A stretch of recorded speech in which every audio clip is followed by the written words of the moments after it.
Então, estamos estudando Colossenses capítulo 2, e o nosso irmão Francisco, da igreja em São Jerônimo, vai ler o capítulo para nós. Colossenses capítulo 2, versículo 1.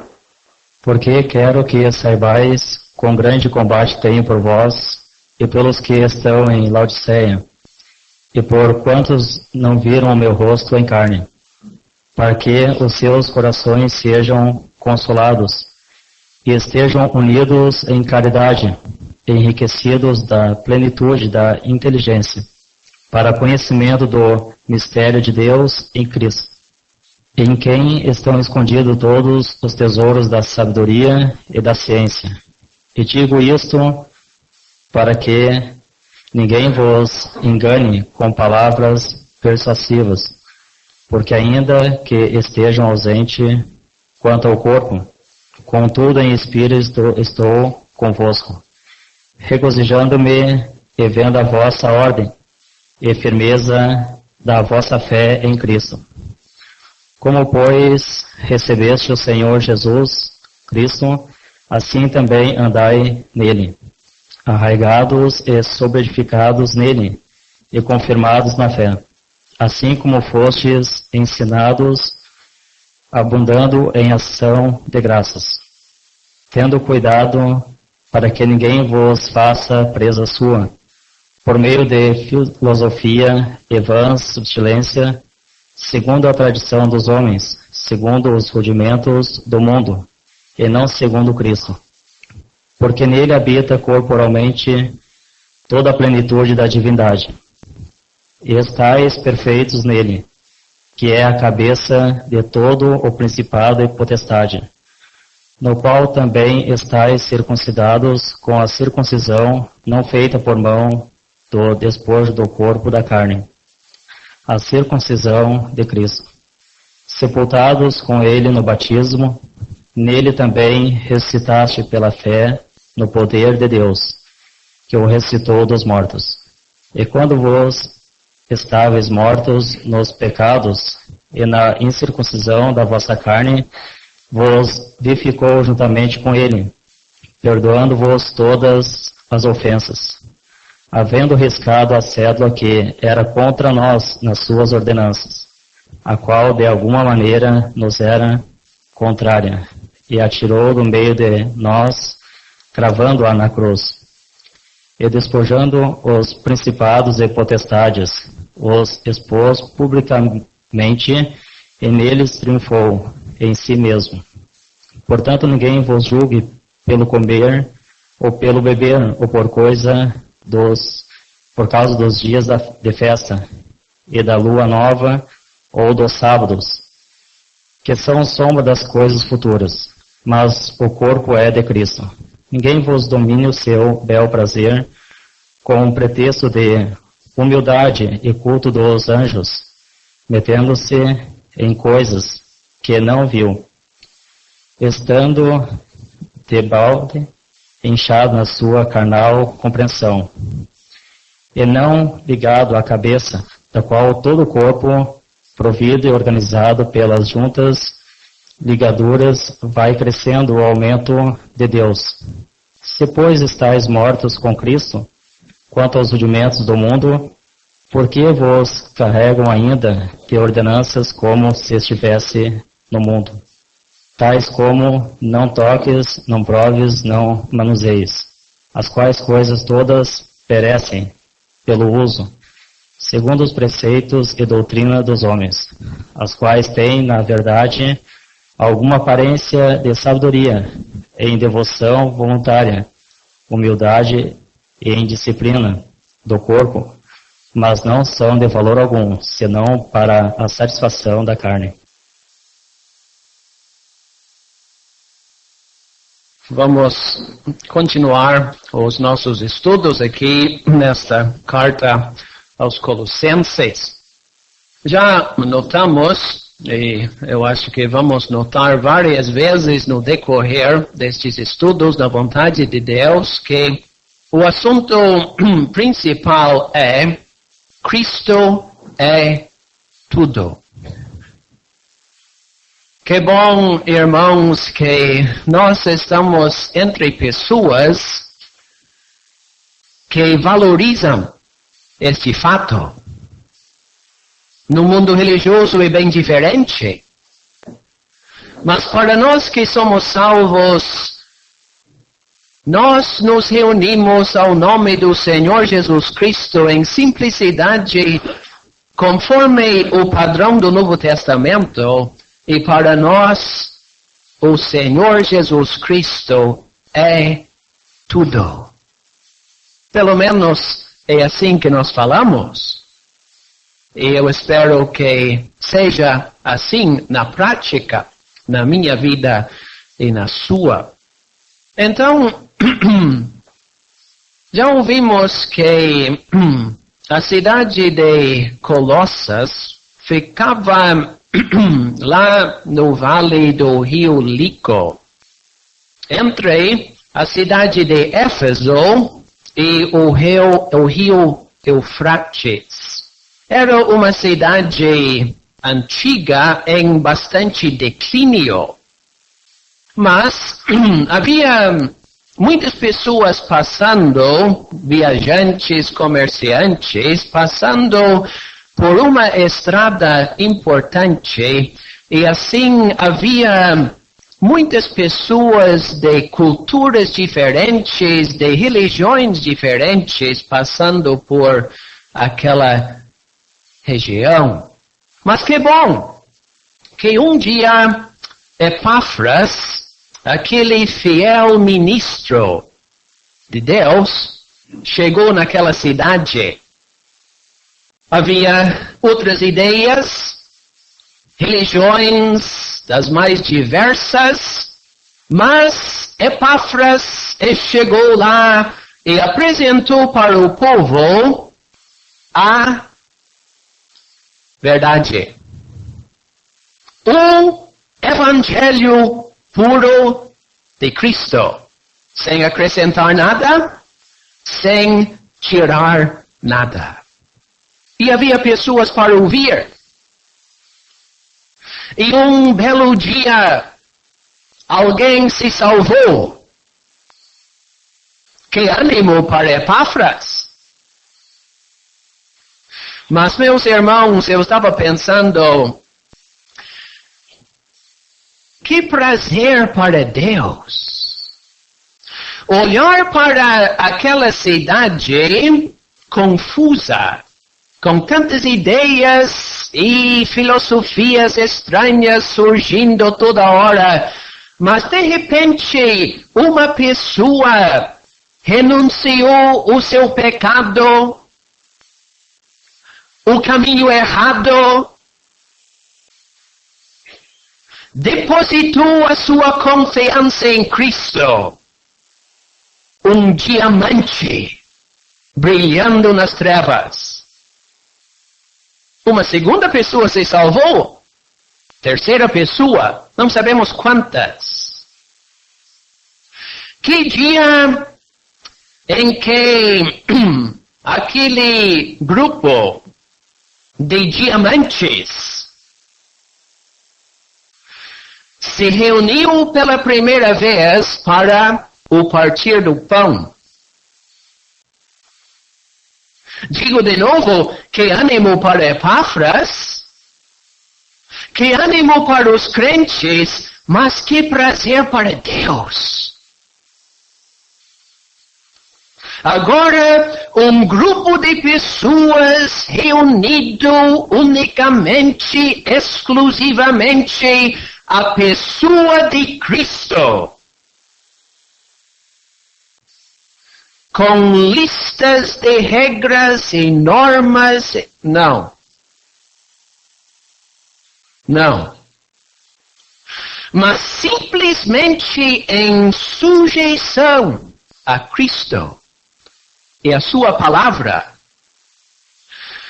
E com certeza Deus olhava com prazer para aquele grupo, aquela igreja. Pessoas compradas pelo próprio sangue do Filho de Deus. vivendo diferentes, vivendo para o agrado do Senhor, obedecendo as Sagradas Escrituras, brilhando como diamantes nas trevas. Então, vamos deixar Colossos um pouquinho. Meus amados irmãos, será que nós podemos nos colocar na mesma situação aqui em Porto Alegre? Será que realmente nós vivemos todos os dias com este pensamento que estamos aqui como testemunhas brilhando nas trevas de Porto Alegre, de Cachoeirinha, de Alvorada, de outras cidades, mas Deus nos salvou, Deus nos colocou aqui, salvos pela sua graça, para viver para a sua glória.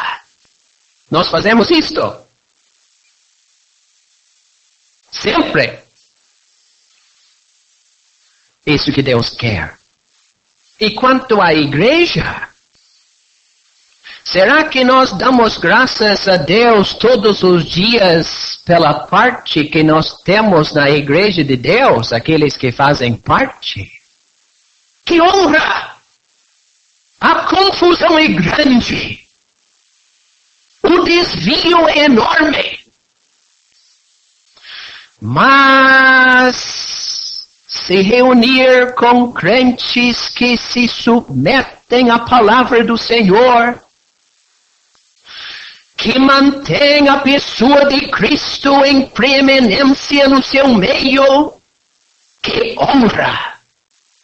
Que Deus nos ajude a valorizar cada vez mais a posição que nós temos, não somente em Cristo, mas entre o povo de Deus.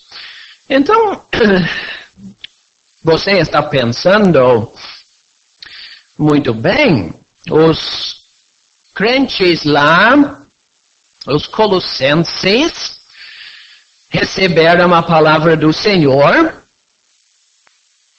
estavam firmes, fiéis. Então, por que será que Paulo, que nem conhecia os crentes na cidade, por que será que ele pegou a sua caneta para escrever 4 capítulos para eles? Então, isso que nós estamos vendo aqui no capítulo 2. Havia um grande perigo entre os crentes lá. Falsos mestres. Vocês dizem que Cristo é tudo, mas não é. Nós sabemos melhor. Vocês dizem que tudo que vocês precisam se encontra em Cristo. Não, mas tem muito mais. E vocês dizem que o Senhor Jesus Cristo é o Supremo. Não é assim. Então, meus irmãos, dá para ver o perigo. Porque aquelas pessoas estavam tentando colocar outra coisa no lugar de Cristo. Não chegaram dizendo, não, vamos tirar Cristo do seu meio e colocar outra coisa. Não falaram isso. Mas pelas suas filosofias e conversa e palavras suaves, estavam introduzindo muitas coisas para desviar a atenção dos crentes do Senhor Jesus Cristo.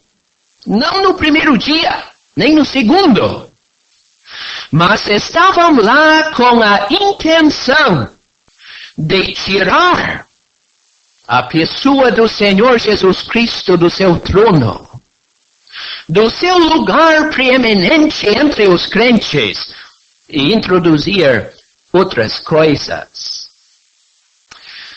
Então, meus irmãos, por isso o apóstolo Paulo escreveu estes capítulos. E nós vamos ver aqui no capítulo 2, não queremos falar muito sobre os erros e as ideias erradas e as filosofias, mas vamos ter que pensar um pouquinho. Mas só para ajudar a gente a entender o que eles queriam fazer, os falsos, vamos pensar da seguinte forma.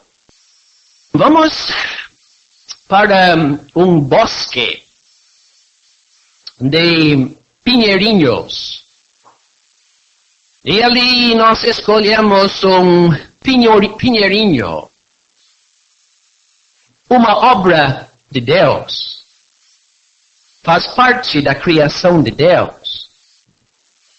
Cortamos aquela árvore, aquele pinheirinho, e alguém diz, é árvore de Natal. Opa! Já tem um problema? Era pinheirinho? Agora alguém coloca um nome e muda tudo. Agora outra pessoa chega, vamos enfeitar. E vai longe. Bolinhas e outras coisas.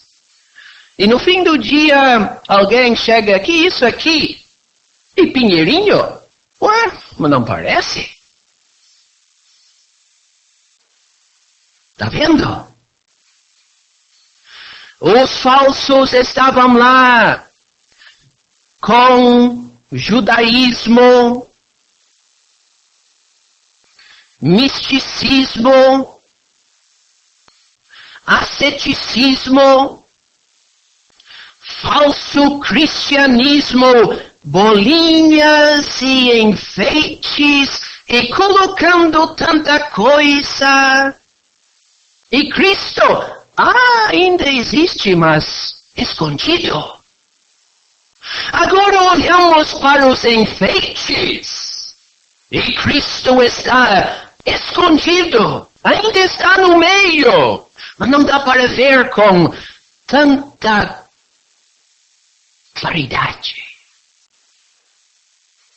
Então, meus amados irmãos, se você não está vendo o perigo daquilo, o apóstolo Paulo viu. Tem um livro interessante em inglês, escrito por Warren Henderson dos Estados Unidos. O título é A Ambição da Religião Mundial. Qual é a ambição? Ocultar Deus. E bem assim, tantas religiões, tantas filosofias de tantos formatos e tamanhos, crescendo todos os dias e surgindo de uma forma e outra. Tanta coisa. Menos Cristo. Tantas ideias de salvação, menos a obra redentora da cruz. Então, meus amados irmãos, a nossa ambição não é ocultar Cristo. A nossa ambição, seja na vida particular, ou seja na vida da igreja, publicamente, nós queremos que Cristo seja engrandecido, apresentado para todos, e nós desejamos que Ele seja tudo em tudo. Então, irmãos, a nossa responsabilidade é grande. Onde há crescimento, progresso, o diabo não está muito longe. Se você está crescendo no conhecimento da vontade de Deus, pode saber, o diabo vai atacar daqui a pouco. Se a igreja está mantendo a pessoa de Cristo preeminente, pode saber que o inimigo não gosta. E de uma forma ou outra, ele vai fazer de tudo para estragar aquele ambiente. E tem conseguido em muitos lugares. Então, meus irmãos, nós temos aqui um capítulo de advertências. Não é o capítulo mais fácil de entender. Muito mais difícil de explicar. Mas esperamos que Deus nos ajude a tirar o máximo proveito desses versículos. Então, eu vou dividir o capítulo em 3 partes. Eu sei que é meio generalizado, mas vamos pensar da seguinte forma. Nos primeiros 9 versículos, nós temos o interesse do apóstolo Paulo. Tá?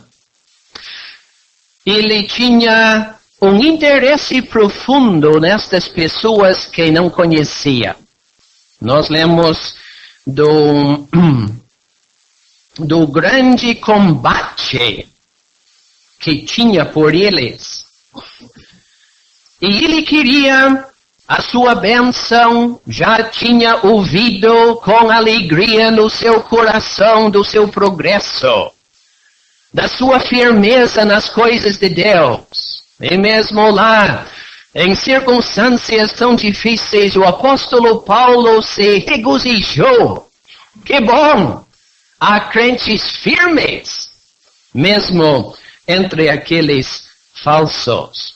Então, ele dá graças a Deus pela sua firmeza, da vossa fé em Cristo, versículo 5. E ele, no versículo 8, fala: tende cuidado para que ninguém vos faça presa sua. Dá para ver o interesse, o cuidado, o amor pelo povo de Deus, querendo a sua preservação e a sua bênção naqueles dias. A partir do versículo 10 até o versículo 15, eu acho que nós podemos dizer que temos a identificação dos crentes com Cristo. E nós temos 3 assuntos identificados com Ele na sua morte, no seu sepultamento e na sua ressurreição. E vamos estudar esta identificação com Cristo e o significado para eles e para nós. Versículo 16 até o fim, podemos dizer que temos a imaturidade daqueles falsos e a incompatibilidade daquilo que eles estavam ensinando com a posição daqueles que morreram com Cristo. Versículo 20. E nós vamos ver que os falsos estavam falando sobre banalidades, coisas elementares de pouco valor. E vamos ver que o objetivo da vida cristã não é permanecer na infância de coisas elementares, mas sim crescer para a maturidade em Cristo, como nós já descobrimos no capítulo 1, para o conhecimento de Deus. Então, o interesse do apóstolo A identificação com Cristo na sua morte, sepultamento e ressurreição, e a imaturidade e a incompatibilidade daquilo que os falsos estavam ensinando com a posição do crente no Senhor Jesus Cristo. Então, já falei demais. Mas vamos contar com a ajuda de Deus. Precisamos muito de ajuda divina nesta hora. E que os irmãos também tenham a liberdade de contribuir. Não vamos entrar em todos os detalhes, mas que Deus nos ajude a tirar o máximo de proveito e aprender alguma coisa destes 23 versículos. Quero que saibais quão grande combate tenho por vós e pelos que estão em Laodiceia, e por quantos não viram o meu rosto em carne. Tinha mais 2 igrejas naquela região do Vale do Rio Lico. Temos uma aqui, Laodiceia, e também Hierápolis, que ficavam na mesma região. Paulo, obviamente, não tinha visitado os crentes lá, nem as cidades, para pregar o Evangelho, mas tinha um grande combate. E nós lemos no capítulo 4, a respeito de Epáfras, versículo 12, Epáfras, que é dos vossos servos de Cristo, combatendo sempre por vós em orações, para que vos conserveis firmes, perfeitos e consumados em toda a vontade de Deus. Então Paulo estava preso lá, não conhecia os crentes em Colossos, mas estava combatendo dia e noite, orando por eles, pensando naquela situação tão difícil, pensando nos perigos, no potencial daqueles falsos de estragar a obra de Deus, e estava lá combatendo. Quão grande combate tenho por vós. Interessante, Sr. Crawford, notar o contraste com aquela última parte do capítulo 1 que não estudamos hoje de tarde, onde nós lemos no versículo 25 que Paulo foi feito ministro. Versículo 28, ele diz: a quem anunciamos, admoestando a todo o homem, ensinando todo o homem em toda sabedoria, para que apresentemos todo o homem perfeito em Jesus Cristo. Então temos o trabalho dele a favor de todos os homens, mas agora ele chega mais perto e ele explica deste combate muito especial que ele tem pelos crentes dessa região. Ampliando este assunto um pouco mais, Sr. Samuel, que o Sr. James abordou ali, a última parte do capítulo 1 é um tipo de autobiografia. Paulo fala de si mesmo, ele escreve de si mesmo. Ele teve que fazer isso, porque era desconhecido pelos colossenses. Ele nem tinha visitado a cidade de Colossos. Então teve que se apresentar para os colossenses aqui nos seus escritos. Essa parte final do capítulo 1, o apóstolo diz alguma coisa sobre o seu cargo. Ele tinha um cargo de grande responsabilidade a respeito do universo. Ele teve que pregar o evangelho a toda a criatura. Ele fala assim, no versículo 23. Mais tarde, neste capítulo 1, nós temos as suas responsabilidades um pouco mais restritas.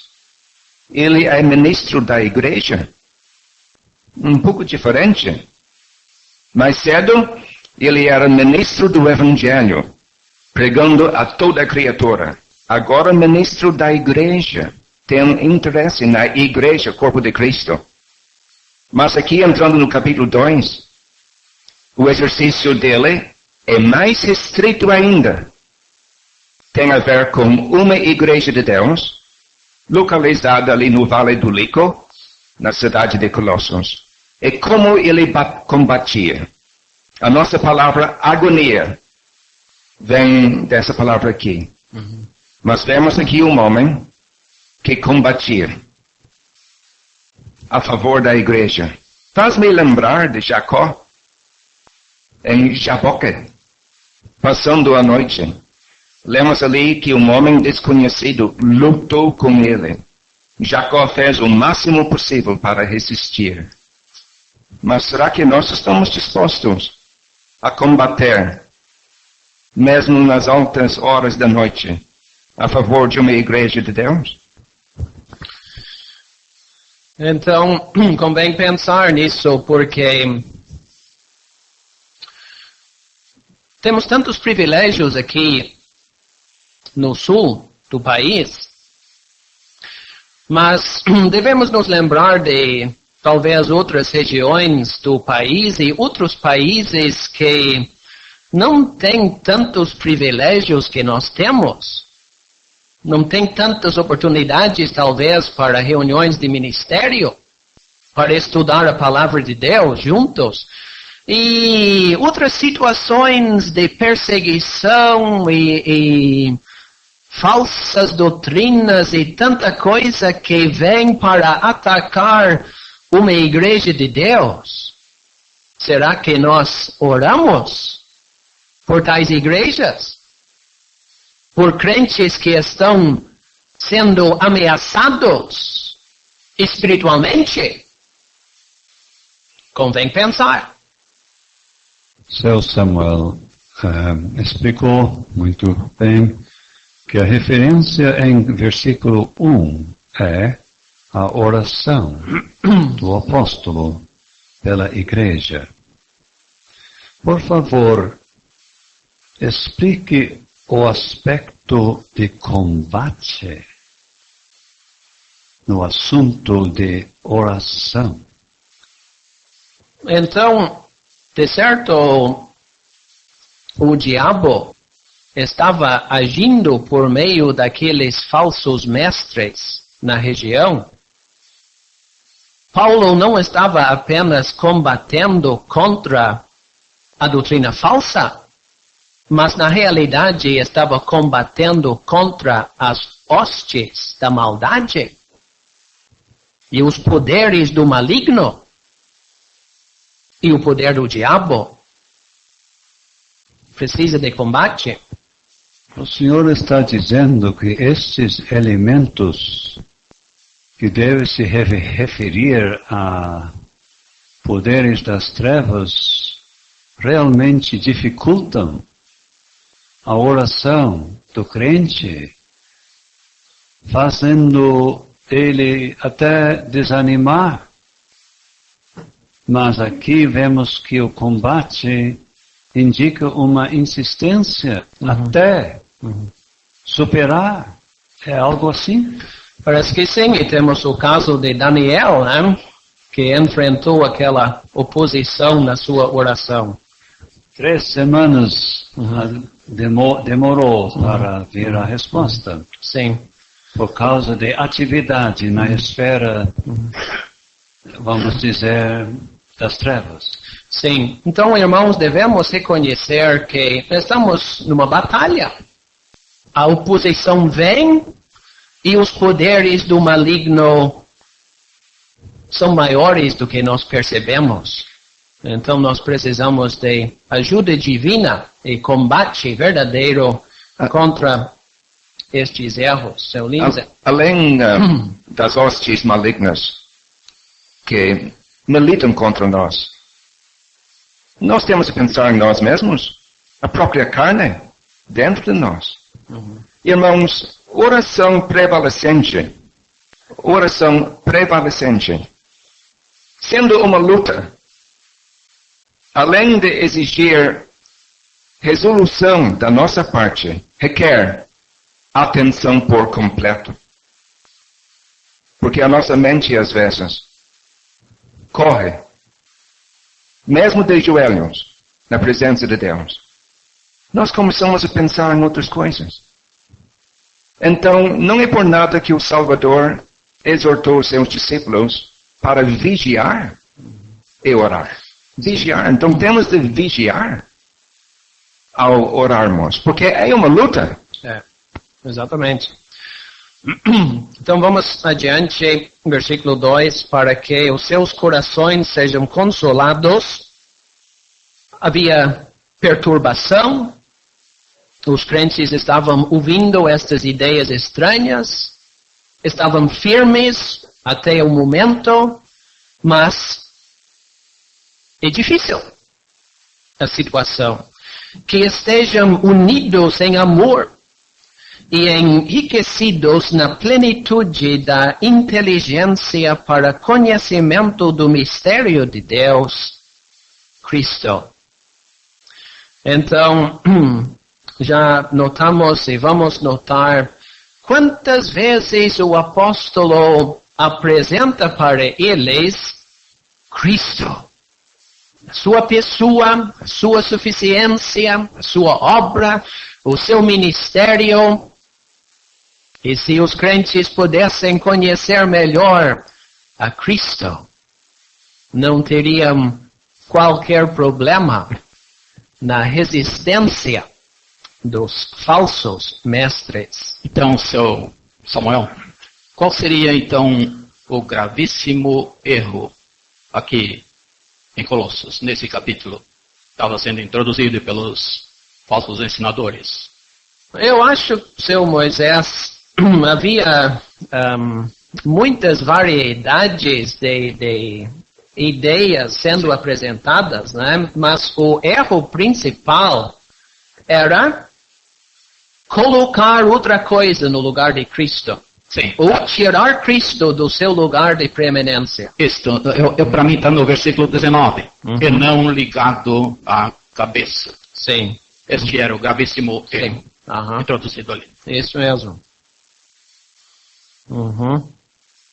Versículo 2. Crentes unidos em amor são as condições necessárias para ter corações consolados. O resultado disso é duplo. No final do versículo 2, nós temos para a riqueza da plenitude do entendimento, e número 2, para o pleno conhecimento do mistério de Deus, Cristo. Então vale a pena, irmãos, andar em união e harmonia, porque isso promove corações consolados. E por sua vez, isso nos conduz para uma compreensão melhor dessas coisas profundas que nós temos aqui em Colossenses. Então, em palavras simples, Paulo realmente está pedindo que os crentes recebam a confirmação de que aquilo que aceitaram era de fato a verdade. Cristo, na sua totalidade e só Cristo.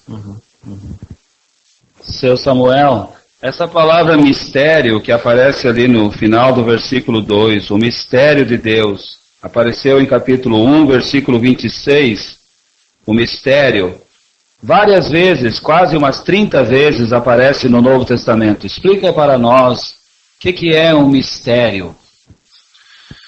Não é nada misterioso no sentido que nós usamos a palavra, mas é algo que estava oculto, mas agora revelado por Deus. Aqui, não sei, será que tem a ideia que os falsos não podiam ver em Cristo a suficiência total? Estavam procurando outra coisa, acrescentando outra coisa, mas os crentes podiam ver em Cristo algo revelado por Deus para os seus corações. Então, para eles, uma revelação divina da suficiência de Cristo que o mundo e os falsos não podiam ver. Então, voltando para o versículo 26, nós temos exatamente o que o senhor destacou agora, o mistério que esteve oculto desde todos os séculos, em todas as gerações, que agora foi manifesto aos santos. Então, explica exatamente o significado bíblico dessa palavra. Mas então, aqui nós estamos vendo que o mistério de Deus é Cristo. Então, Cristo revelou algo de Deus que ficou escondido em tempos passados. Sim. Tá. E como é que os irmãos entendem versículo 3, então, em quem estão escondidos todos os tesouros da sabedoria e da ciência? Eu creio que isto dispensa o que estava sendo colocado no meio. Isto é, as diversas camadas de seres celestiais conduzem, diziam, alegavam-nos a Deus. Não temos um que nos conduz direto a Deus. Errado. Em Cristo estão escondidos alguns, não. Todos os tesouros da sabedoria e da ciência. Ele é idôneo, totalmente idôneo, sem as camadas variadas de seres celestiais ou de ministério angélico. Ele é idôneo, suficiente para levar-nos a Deus. Obrigado, seu James. Então, para ter mais conhecimento, nós não deveríamos, eles no caso, não deveriam dar ouvidos aos falsos mestres, precisam conhecer a Cristo melhor, porque nele estão escondidos todos os tesouros. Sim. Então eles pensavam que estavam apresentando outros tesouros que eles tinham encontrado fora de Cristo, mas não existem tais tesouros porque estão todos nele. Seu Lindsay? Quantos mistérios nós temos aqui em Colossenses? Não sei. Capítulo 1, 27. Cristo em vós. Tem uma definição ali. Cristo em vós, esperança da glória. Tá. E agora, aqui no versículo 2, Cristo. Efésios, temos a união de judeus e gentios num corpo só. Mistério. Tá. A formação da igreja, o corpo de Cristo. Mas quantos mistérios nós temos? Será que aqui no versículo 2 trata do mesmo assunto do capítulo 1? Bom, entendi a pergunta agora. Eu pensei que sim. Mas o que o senhor acha? Então, dizendo que é parecido com o que nós temos no capítulo 1, estamos indo no caminho para aquilo que nós temos em Efésios, a união de judeus e gentios num corpo só. E o senhor acha que são dois mistérios diferentes? Aqui, distintamente diz Cristo. Sem mais, sem menos. Cristo. Cristo. Mas se o assunto é grande, realmente, isso abrange muita coisa. Exatamente. Cristo, cabeça da igreja? Sim. O seu Luiz Antônio estava na fila. Nós já ouvimos que o senhor mencionou que havia falsos ensinadores com judaísmo, com misticismo, e a união dos dois, né, fazendo uma alusão até mesmo ao falso cristianismo de hoje mesmo, né? Paulo apresenta então Cristo como todo suficiente. Na sua pureza. Na sua pureza. Cristo no início, no caminho e no fim, né? E tinham aqui irmãos fiéis, e a orientação dele, aqui o que ele realmente está orando, é que sejam firmes, convictos, dedicados a este que é tudo para eles. Isso. Obrigado, seu Carlos.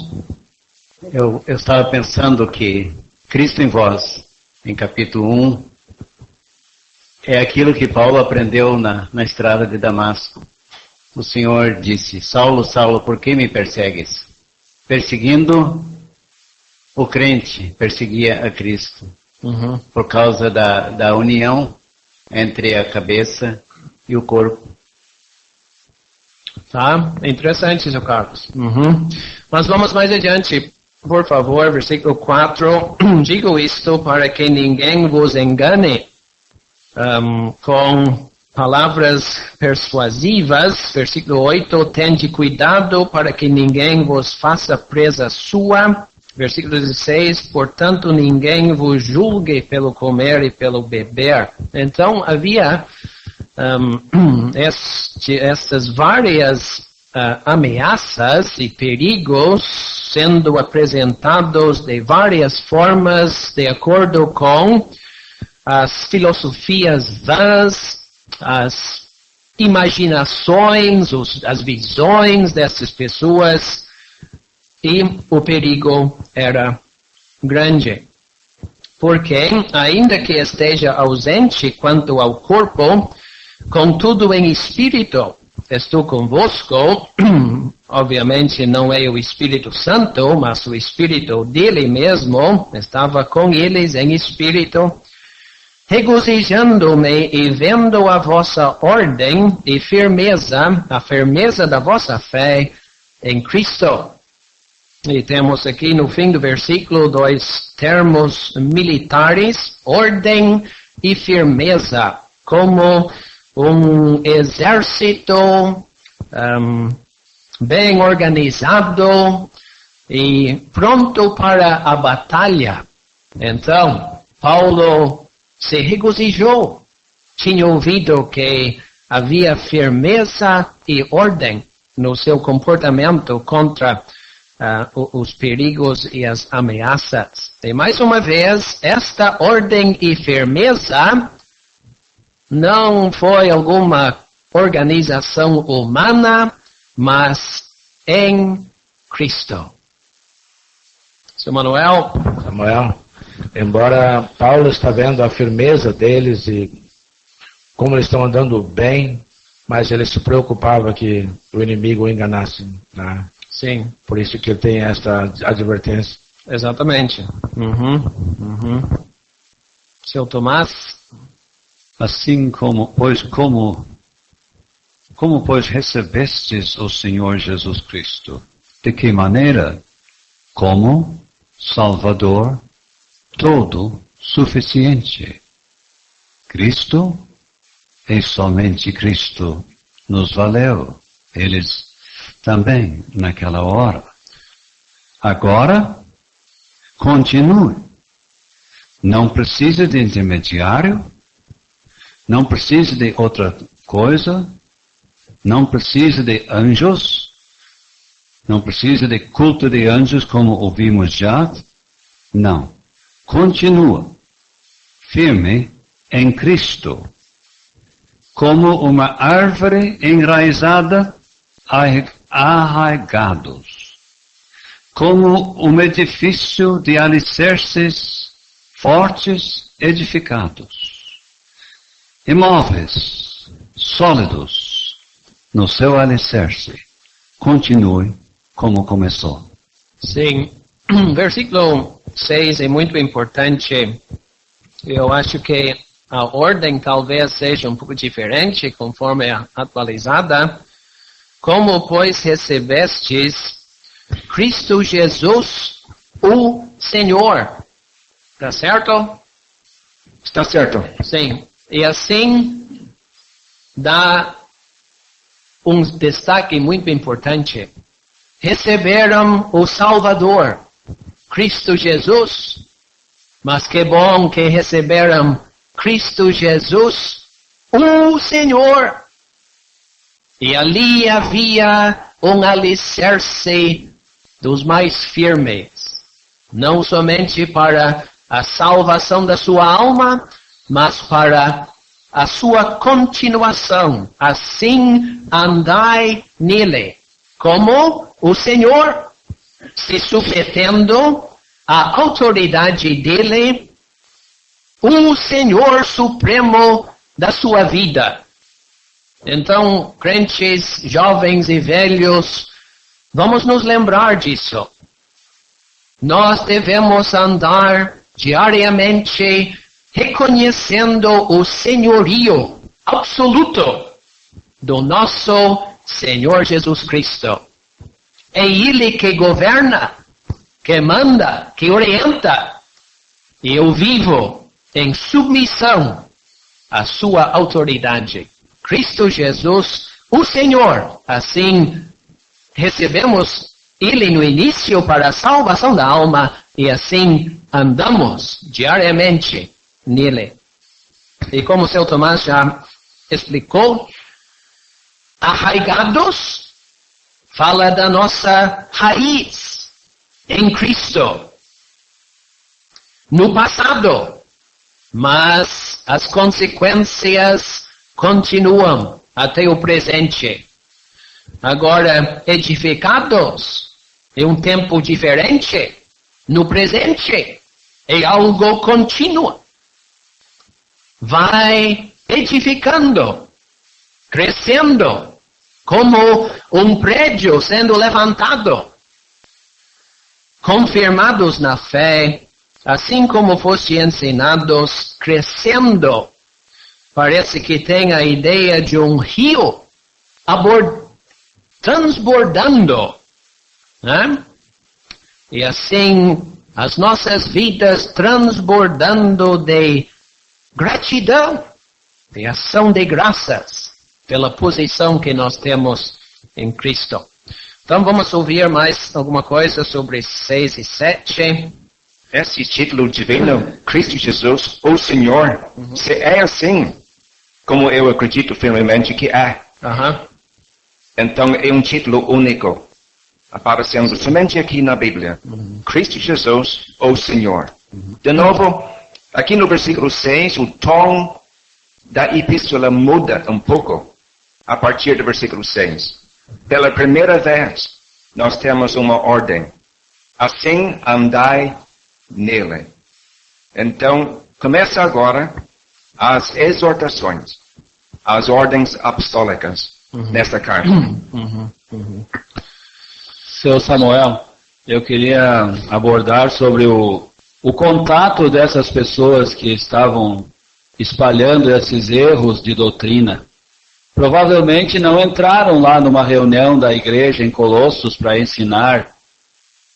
Quem sabe estavam procurando crentes em particular, chegando em alguma casa e com conversa foram disseminando os seus erros. E hoje para nós, seu Samuel, é tão fácil ter contato com tanta gente à distância, sem ver a pessoa, como os meios eletrônicos de hoje. Nos fale sobre os perigos. Crentes não devem procurar informação em sites de grupos religiosos, do mundo religioso. Certamente ali tem bastante coisa para prejudicar a vida espiritual de uma pessoa salva. Pois é, seu Roberto.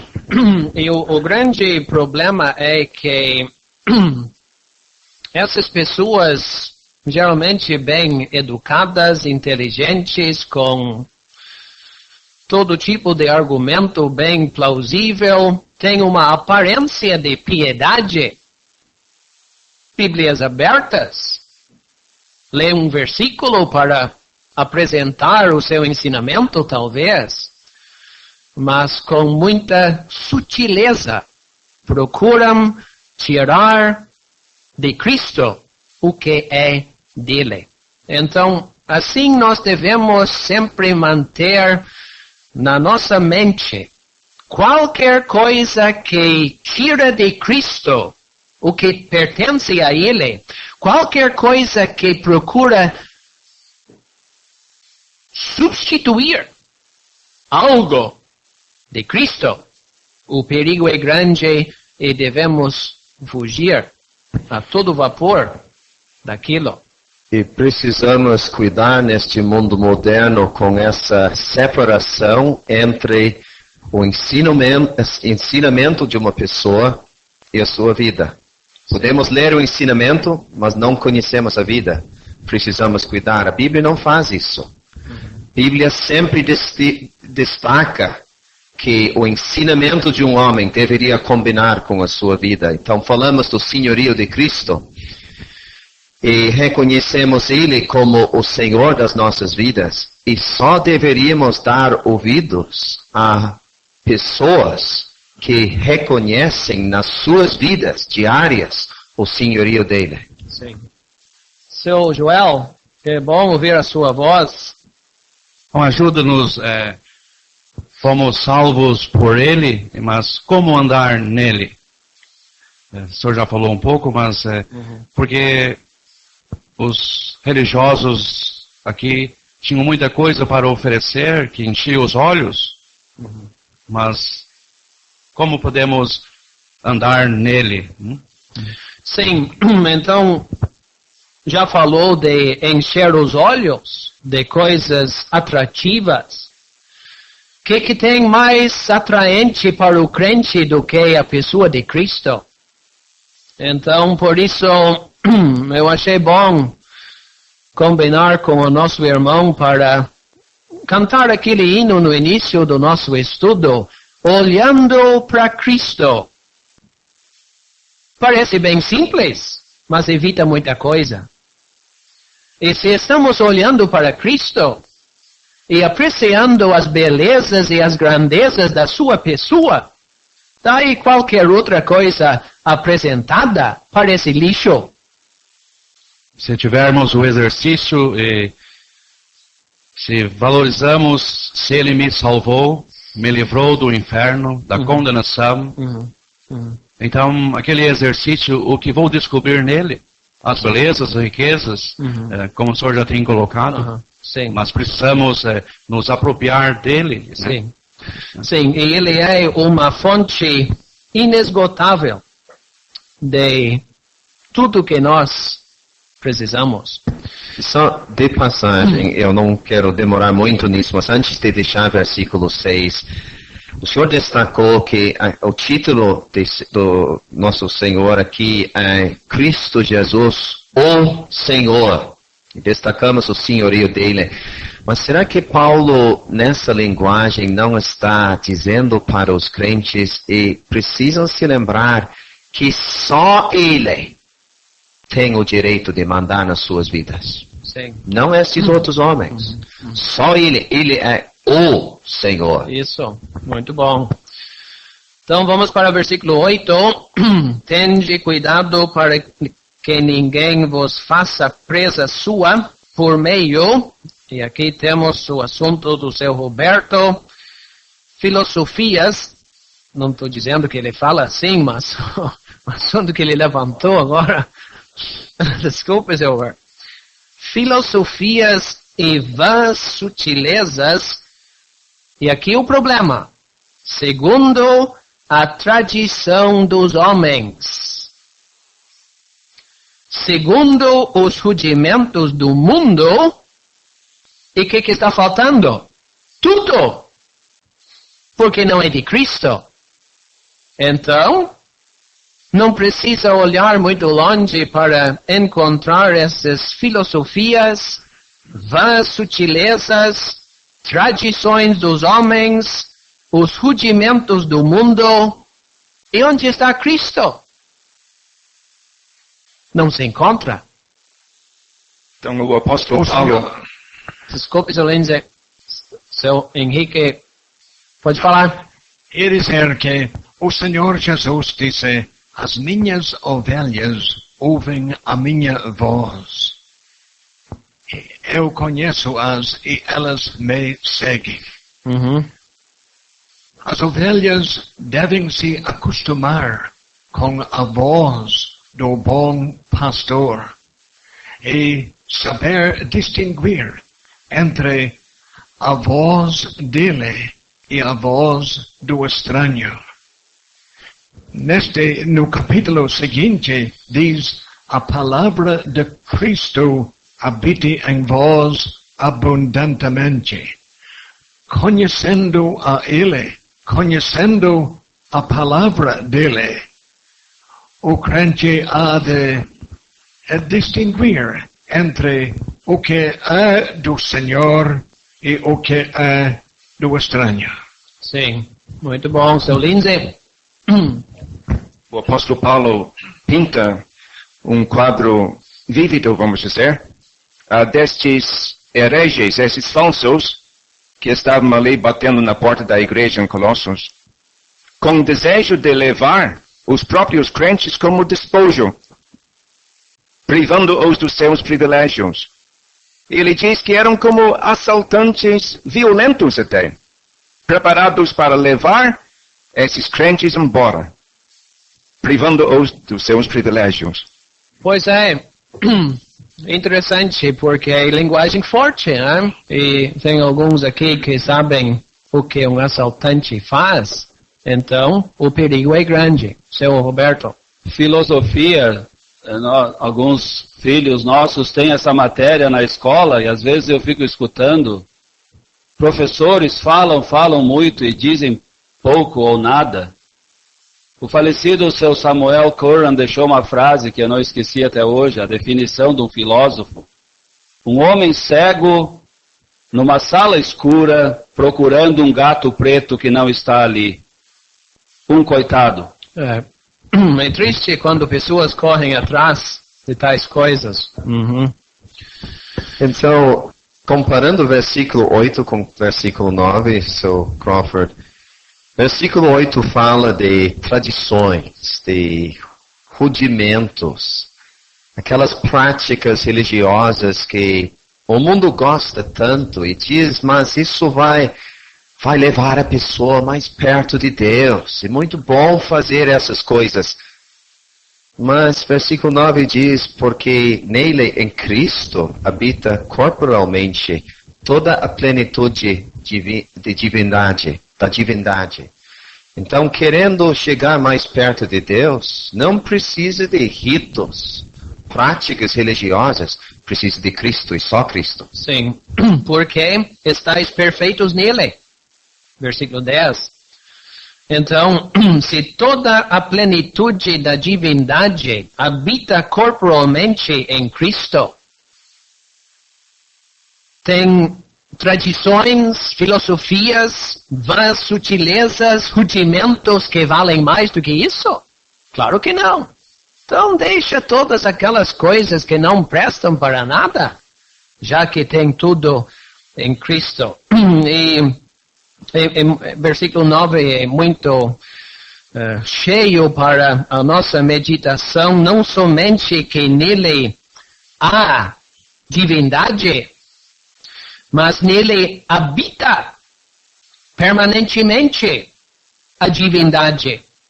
Não só isso, nele habita a plenitude da divindade. Tem mais ainda? Nele habita toda a plenitude da divindade. E tem mais. Nele habita corporalmente toda a plenitude da divindade. Então é uma maravilha que, como nós já ouvimos, o Senhor Jesus Cristo é Deus, tudo que Deus é, Ele é. E mesmo na sua humanidade, Ele é Deus. Ele levou para o céu a sua humanidade perfeita. E nele habita corporalmente toda a plenitude da divindade. Joel? Então, o que precisamos, podemos encontrar nele. Porque existe. Sim. Exatamente. Não há nada de que podemos imaginar, não, nele não vou. Não. Exatamente. Vamos encontrar tudo. Por isso, estáis perfeitos nele. Não precisa procurar outra fonte.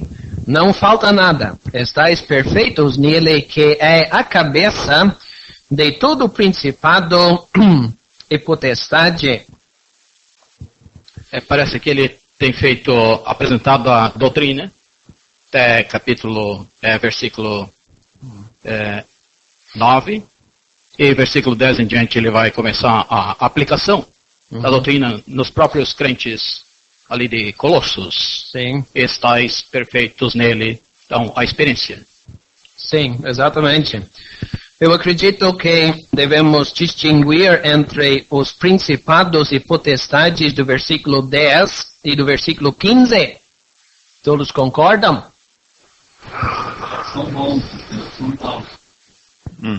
Pode falar, Céu.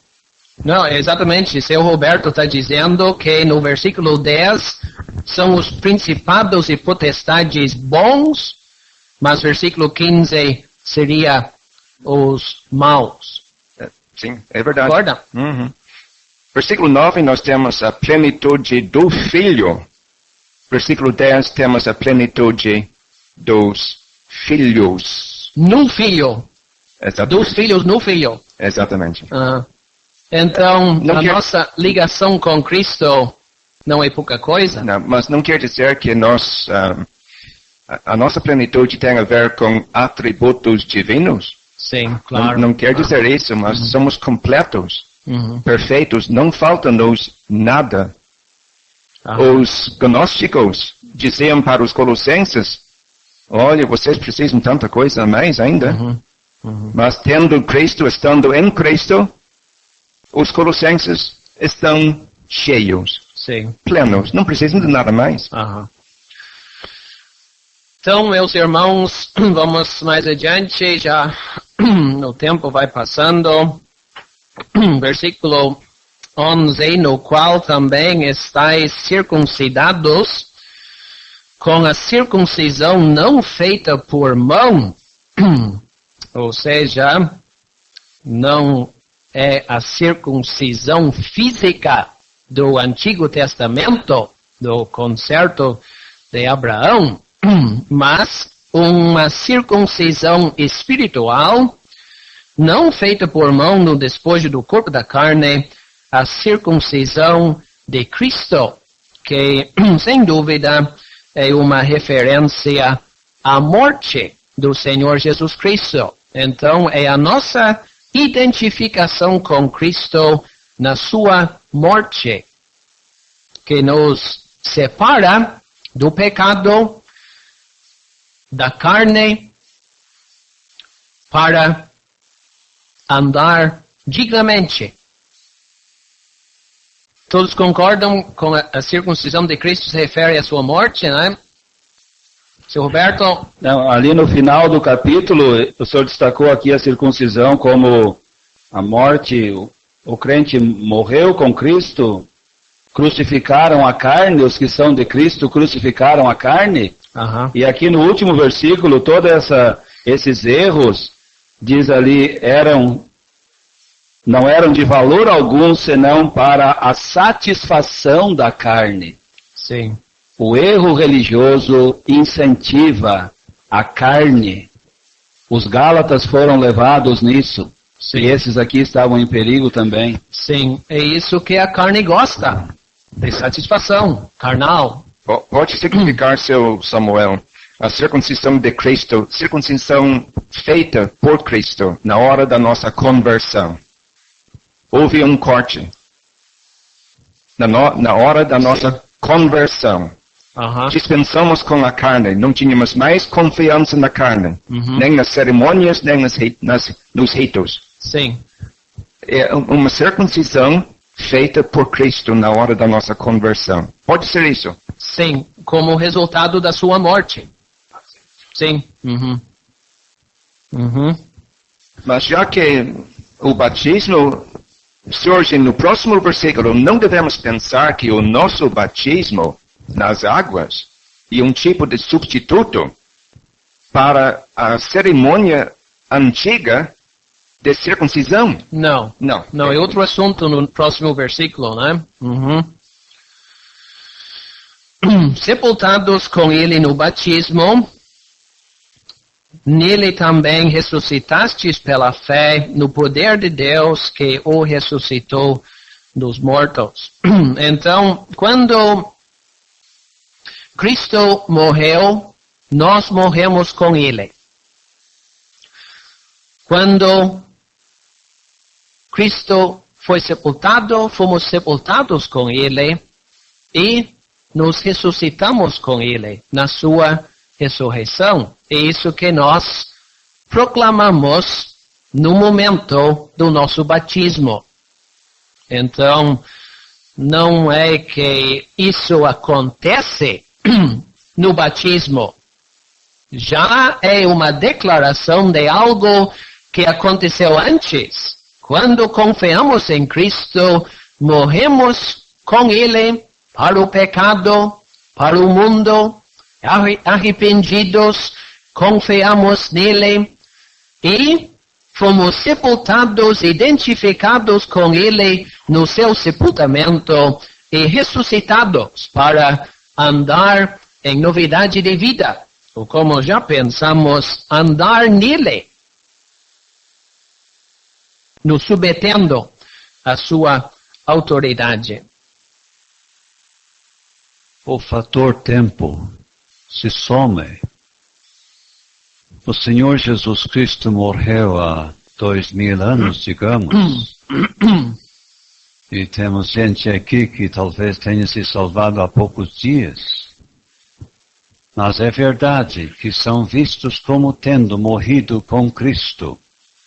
E o fator tempo, neste assunto, nessa matéria, nessa esfera, é inexistente. Sim.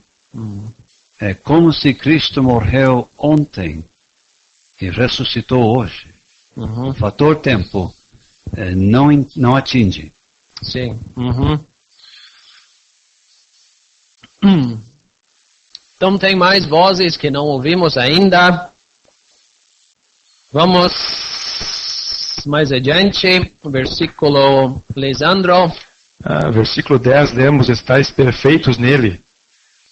Tudo que o crente necessita, ele tem em Cristo. É o que Paulo está mostrando até nos versículos que seguem. O Sr. Lindsay falou da circuncisão. Então, fomos separados pela morte de Cristo. Versículo 12, sepultados e a ressurreição, ressuscitamos. Versículo 13, os pecados perdoados. Versículo 14, a sentença contrária a nós, essa cédula riscada. Versículo 15, os principados e potestades contrário a nós, ele triunfou sobre eles. Sim. Então o crente tem tudo em Cristo. Sim. Então, é muito importante a nossa identificação com Cristo na sua morte, no seu sepultamento, na sua ressurreição e capítulo 3, na sua manifestação em glória. Né? Todos os resultados da nossa identificação com Ele na nossa salvação. Seu Roberto. Seu Samuel, versículo 12 fala sobre o batismo.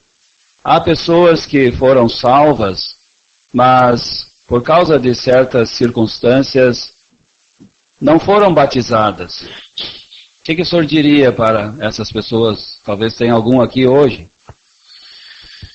Bom, não influencia em nada a sua salvação, a sua segurança eterna, né? Era isso que o senhor estava pensando. O batismo é um passo de obediência que todo crente deve tomar na sua vida, mas não acrescenta nada à sua salvação, não leva a pessoa para outro nível de espiritualidade, mas não gosto de dizer é apenas uma declaração, mas é uma declaração daquilo que já aconteceu no momento da sua conversão. Eu concordo plenamente com isso. Eu entendo os casos que o seu Roberto está levantando, mas quem sabe deveríamos acrescentar, pensando em jovens salvos entre nós e que não tomaram este passo, não acrescenta nada à salvação, mas a obediência à palavra de Deus é muito importante para você poder crescer nas coisas de Deus. Sim. Sem obedecer o que nós vemos revelado na palavra de Deus, você não vai crescer. Então Sim. É muito importante nesse sentido. Sim, a vida cristã é uma série de passos de obediência. E se não tomar um dos primeiros passos, como o batismo, não vai muito longe. quanto ao progresso e o crescimento. Né? Mas... E sendo recebido na igreja, e mais responsabilidade Sim. na igreja e com a igreja? Sem dúvida, seu Zé. Então, vamos agora para o versículo 13. Quando vós estáveis mortos nos pecados e na incircuncisão da vossa carne, que se refere àquele tempo antes da conversão, antes da salvação, vos vivificou juntamente com ele, perdoando-vos todas as ofensas. E agora temos uns versículos, 2 versículos muito preciosos que nos apresentam algo da obra do Senhor Jesus Cristo sobre a cruz, havendo riscado a cédula que era contra nós, aquela dívida, as exigências da lei, os nossos pecados. A gente não tinha condições de pagar aquela dívida, mas o Senhor Jesus Cristo a tirou do meio de nós, cravando-a na cruz. Quer dizer que todas as exigências e demandas da lei contra nós foram silenciados na morte do Senhor Jesus Cristo. E assim, o problema do nosso pecado foi resolvido. Ofensas perdoadas. E ele tirou do meio de nós, cravando-a na cruz, demonstrando publicamente a dívida paga pela sua morte, pelo seu sangue derramado. Então tem muita coisa aqui, seu Tomás nos ajuda. Tá muito bom. So, James. Então, a cédula seria a declaração legal de uma dívida. Uma dívida que nós não tínhamos como pagar. Mas essa cédula foi riscada. Totalmente tirado, realmente a palavra indica. E perguntamos, mas como é que Cristo fez isso? E nós lemos cravando-a na cruz. Então, através da sua morte, Ele quitou a nossa dívida, a dívida dos nossos pecados. Sim, então eu acho que, bom, o assunto é inesgotável, eu acho, mas temos aqui o grande mediador, não é? As exigências de Deus, da justiça, da lei, contra nós, pobres pecadores. Quem é que vai resolver uma questão tão infinita, impossível para seres humanos, impossível para anjos? Mas existe um em que habita toda a plenitude da divindade, Deus, corporalmente. Então, aquele que era Deus tinha as condições e as qualificações necessárias de alcançar o trono divino, satisfazer as exigências divinas e ao mesmo tempo, na perfeição da sua humanidade, alcançar o pobre pecador na sua miséria e resolver o problema de uma vez por todas. Meus irmãos, que Deus nos ajude a valorizar cada vez mais esta bendita pessoa, a única, capaz de fazer uma obra tão grandiosa ao nosso favor. A atualizada diz a respeito de cédula, o estreito de dívida. Diz aqui no versículo 14, a tirou do meio de nós. Tem uma dúvida ali, de nós. Mas diz ali, tirou do meio. Do meio de quem? Deus e nós.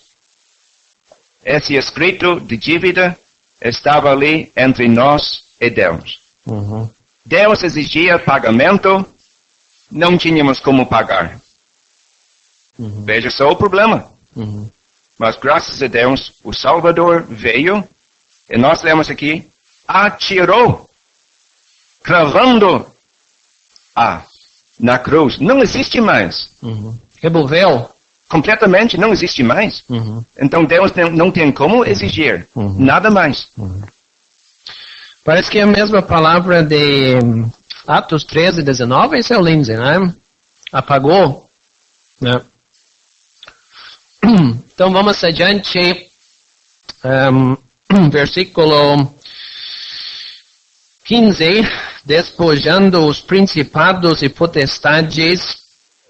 Já notamos, são aqueles principados e potestades do maligno, da maldade. Os expôs publicamente e deles triunfou em si mesmo. Então, ele os expôs publicamente como? A pergunta é minha, esta vez. De que forma ele expôs publicamente? Seu Luiz Antônio? Eu só estava pensando, nós não temos ideia do quanto o Senhor Jesus Cristo foi atingido por estes poderes malignos durante todo o seu ministério. Temos uma amostra em Mateus capítulo 4, Lucas capítulo 4, a respeito da sua tentação. Mas quanto ele enfrentou para que ele não fosse até a cruz, para que tivesse outra atitude que não a total dependência à vontade de Deus. Na cruz, o Senhor Jesus Cristo expôs publicamente estes que haviam durante todo o seu ministério o atingido com os seus dardos. Eu pensei desta forma. Pensando também no nosso caso, nós não temos que lutar contra a carne e o sangue, mas contra as hostes espirituais da maldade. Que fortalecimento nós temos quando pensamos na vitória grandiosa do nosso Salvador sobre a cruz. Expôs publicamente estes que querem nos atingir. São inimigos derrotados. Tá, muito bom. O senhor quer acrescentar alguma coisa, seu Tomás? Podemos pensar nesses principados e potestades determinados a nos segurar com os laços do pecado até chegarmos no inferno. Seu propósito, seu plano está frustrado na morte de Cristo. Ele, como diz, os despojou, os expôs publicamente, triunfou em si mesmo. Eles, quanto a nós, estão destruídos, não podem mais nos segurar. Podia ser assim também. Interessante. Podemos incluir também a ressurreição e a ascensão? Isto eu ia dizer. Será que a ressurreição não está incluída em versículo 15? Eu acho. Acho que sim. Será que isso não nos lembra o que temos em 1 Coríntios 15? Onde está, ó morte, o teu aguilhão? Onde está o inferno, a tua vitória?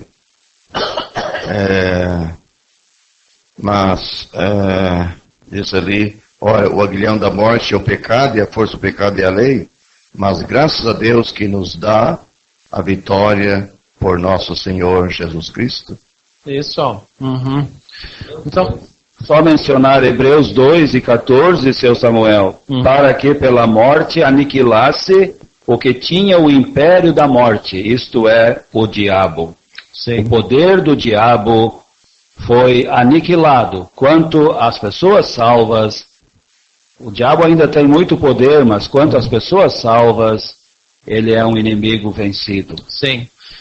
Então, vamos mais adiante, irmãos. Eu estou vendo que tem alguns que estão ficando um pouco cansados, mas só falta 10 minutos, então vamos fazer um esforço final até o 9h20 para terminar o capítulo. Quem queria, seu James? Eu queria continuar a entrar nos próximos versículos. Bom, vamos lá. Pode ir. Eu estou vendo o versículo 14 como a base da exortação do versículos 16 e 17. Isto quer dizer, a nossa dívida não existe mais. Portanto, ninguém vos julgue pelo comer, pelo beber. Não precisa pensar nessas coisas, guardar o sábado e tudo. A dívida não existe mais. E versículo 15 parece que é a base da exortação do versículo 18 e 19. Então, Cristo despojou os principados e potestades. Então, versículo 18, ninguém vos domine a seu bel prazer com pretexto de humildade e culto dos anjos. Cristo triunfou sobre todas essas coisas. Então, por que entrar nisso? Então, parece que estes dois versículos que estudamos agora são a base dos versículos que seguem. Sim. E daí nós podemos ver, como eu falei no início, a imaturidade destas ideias. Temos aqui pelo comer, pelo beber, dias de festa, da lua nova, dos sábados. Versículo 21, temos essas regrinhas, não toques, não proves, não manuseis. Então, a carne gosta destas coisas físicas, cerimônias, dias especiais, rituais, regras, normas, isso tudo apela para a nossa carne.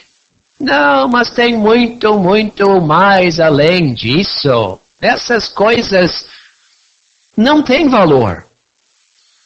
E nós temos aqui no versículo 17 que são sombras das coisas futuras, mas o corpo é de Cristo. Vamos imaginar um dia de sol e uma pessoa na rua, uma pessoa real, viva, e tem a sua sombra também visível. A gente não fica olhando e conversando com a sombra, abraçando a sombra. Não faz sentido, porque a própria pessoa. E aqui não corremos atrás dos rituais, das cerimônias, dias especiais e regras e normas, porque o corpo é de Cristo. Não se refere, obviamente, ao corpo físico do Senhor Jesus Cristo, mas a realidade é de Cristo. Então, nós estamos vivendo em dias quando ouvimos aqueles coitados que dizem: eu sou adventista, e sempre acrescentam, na minha experiência, quase sempre acrescentam a frase: eu guardo o sábado. Sim. Mas lemos do sábado aqui, só uma sombra. Então, ouvindo aquela frase dessas pessoas, eu guardo o sábado, nós deveríamos pensar e até responder: mas graças a Deus eu tenho Cristo. Muito, muito mais em Cristo. Isso. Deixa eu ver se a gente está entendendo. Ninguém vos julgue. O que quer dizer isso? Eles estavam querendo induzir os crentes a não comer certas comidas, a guardar sábado e dias, e se não fizessem, iam condená-los. Vocês estão pecando se não fazem. Seria isso? Sim, parece que havia estavam dizendo, olha, vocês só têm Cristo, mas tem que guardar o sábado e tem que fazer essa festa e guardar outro dia. São experiências maravilhosas e a gente não pode perder, vocês estão perdendo muita coisa. E assim, julgando, talvez não como se os crentes estivessem pecando, mas perdendo alguma coisa. Nós não guardamos nenhum dia. No sentido dos adventistas, como que ele falou, o Salvador disse, faça isto em memória de mim. Mas eu estava pensando aqui na Lua Nova, era um tempo especial cada mês, quando foi oferecido um bezerro, um carneiro e um cordeiro, conforme Números 28. Sim. Uhum. Então, vamos lá. Falta 7 minutos lá e 4 aqui. Então eu vou por lá. Seu Pedrinho. Guardar o dia de Natal. Bom passar o dia de Natal estudando a boa palavra de Deus. Além disso, acho que não precisamos de muita coisa. Tá? Então, versículo 18. Ninguém vos domine a seu bel prazer com pretexto de humildade e culto dos anjos, metendo-se em coisas que não viu, estando debalde inchado na sua carnal compreensão. Eu sei que é um versículo difícil, mas não vamos entrar em detalhes agora.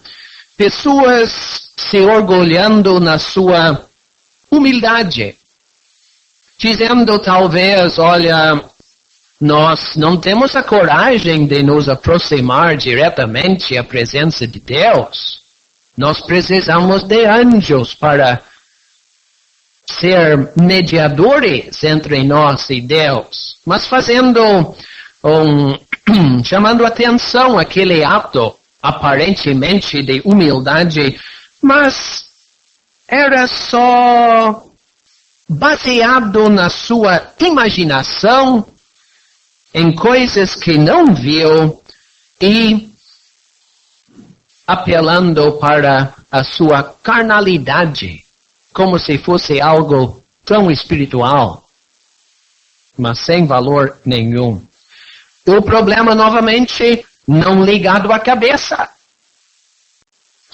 Sem Cristo, da qual todo o corpo provido e organizado pelas juntas e ligaduras vai crescendo em aumento de Deus. Então, mais uma vez, o corpo,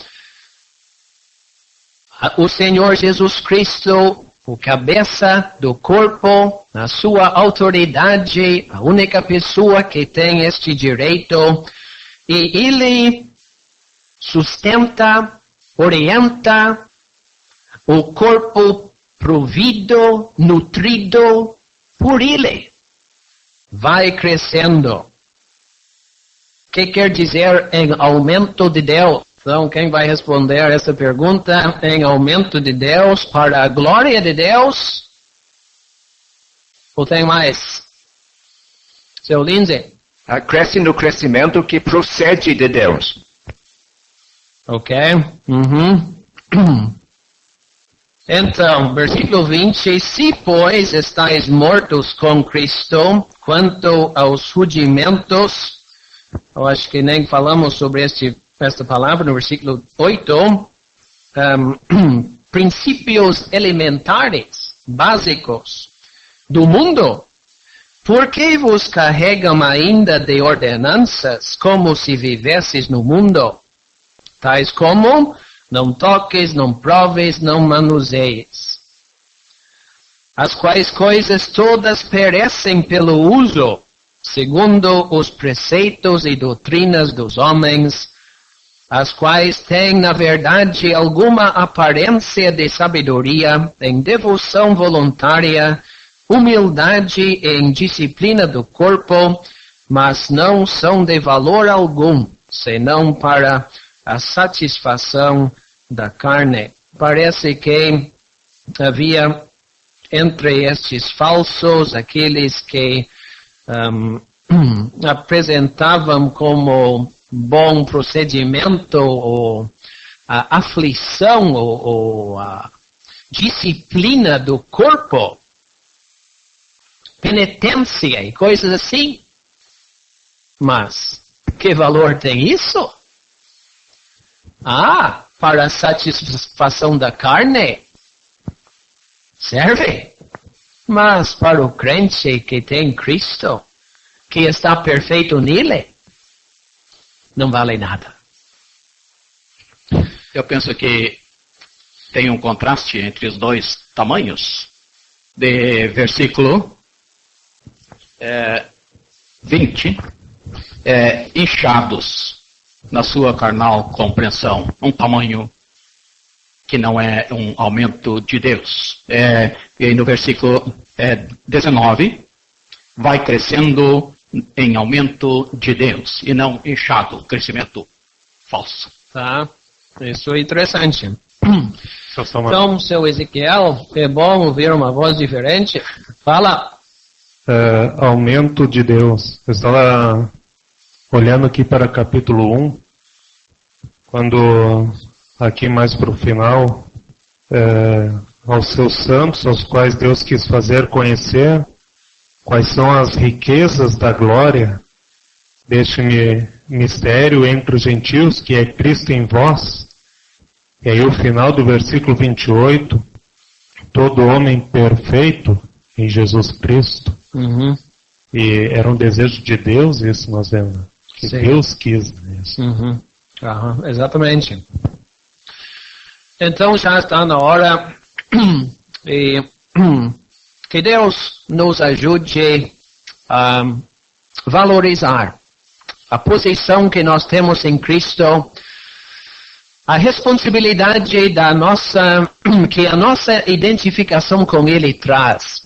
E que vamos para casa agora com este pensamento fixo nas nossas mentes, nos nossos corações.